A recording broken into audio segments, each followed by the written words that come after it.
மாண்புமிகு பேரவை தலைவர் அவர்களே, விவசாயிகளுக்கு நெல்லுக்கு ஊக்கத்தொகை மட்டுமல்ல கரும்புக்கு ஊக்கத்தொகை கொடுத்தரும் முதல்வர் அவர்களுக்கு மனமார்ந்த நன்றியினை விவசாயிகள் சார்பில் தெரிவித்துக் கொள்வதோடு, அதே இன்றைய பொன்னாளில் 110 விதியின் கீழ் பால் விலை கொள்முதல் விலைக்கும் விலையை நிர்ணயம் செய்து கொள்முதல் விலையும் அறிவித்து மிகப்பெரிய அளவில் ஆவின் பால் தட்டுப்பாடு இருந்ததை நீக்கி விவசாயிகள் வாழ்க்கையில் பால் வார்த்தது மட்டுமல்ல, அதை பயன்படுத்துகிற ஏழை எளிய மக்கள் பால் உணவுக்கு உத்தரவாதமாக இருக்கிற பால் விலையையும் உயர்த்தி தந்திருக்கிற முதலமைச்சர் அவர்களுக்கு நன்றியை சொல்லி விடைபெறுகிறேன். நன்றி, வணக்கம். மாண்புமிகு சிறுபான்மை நலத்துறை அமைச்சர் அவர்கள்.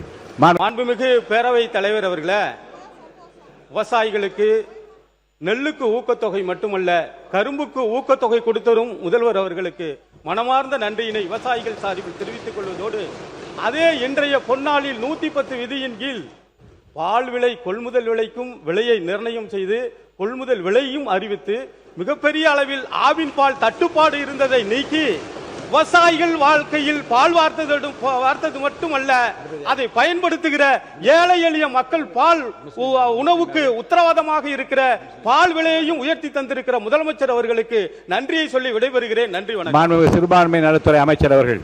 மாண்புமிகு பேரவை தலைவர் அவர்களே, விவசாயிகளுக்கு நெல்லுக்கு ஊக்கத்தொகை மட்டுமல்ல கரும்புக்கு ஊக்கத்தொகை கொடுத்தரும் முதல்வர் அவர்களுக்கு மனமார்ந்த நன்றியினை விவசாயிகள் சார்பில் தெரிவித்துக் கொள்வதோடு, அதே இன்றைய பொன்னாளில் 110 விதியின் கீழ் பால் விலை கொள்முதல் விலைக்கும் விலையை நிர்ணயம் செய்து கொள்முதல் விலையும் அறிவித்து மிகப்பெரிய அளவில் ஆவின் பால் தட்டுப்பாடு இருந்ததை நீக்கி விவசாயிகள் வாழ்க்கையில் பால் வார்த்தது மட்டுமல்ல, அதை பயன்படுத்துகிற ஏழை எளிய மக்கள் பால் உணவுக்கு உத்தரவாதமாக இருக்கிற பால் விலையையும் உயர்த்தி தந்திருக்கிற முதலமைச்சர் அவர்களுக்கு நன்றியை சொல்லி விடைபெறுகிறேன். நன்றி, வணக்கம். மாண்புமிகு சிறுபான்மை நலத்துறை அமைச்சர் அவர்கள்.